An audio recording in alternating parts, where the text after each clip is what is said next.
الملك كمان لازم يبقى وسر، ما ينفعش يبقى فقط بيطبق العدل. علشان يتطبق لابد له من قوة تحميه. الحق عشان يتطبق الماعز لابد له من قوة تحميه. فالوسر هي القدرة وهي القوة وهي الكاريزما بتاعت الملك.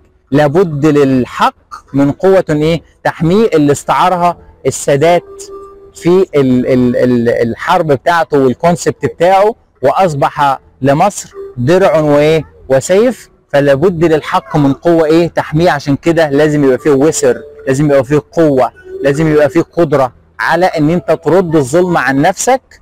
واخيرا رع.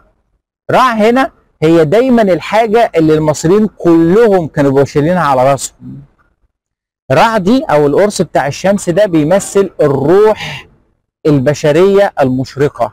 الانسان لما بيكون ماشي في الحياة بتاعته مقيم للعدل وعنده القوة والقدرة لدفع الظلم عن نفسه، فالروح بتاعته بتظل مشرقة زي نور الشمس، لن يطفئها اي ظلام ابدا. لما بتشوفوا قرص الشمس والقرنين بتوع حتحور اللي شكلهم اسود بيبقوا عايزين يقفلوا نور الشمس ويطفوه، فهم بيمثلوا الايفل اللي دايما بيبقى عايز يطفي الانسان. لكن الانسان اللي روحه مشرقة ليه جذور في الارض، وفي نفس الوقت متعلق بربوبية السماء وبالاله في السماء، فتظل روحه مشرقة ومحمية. فساعتها هيرمز او هيبقى المانيفستيشن اوف ذا جاد اون ذا ايرث.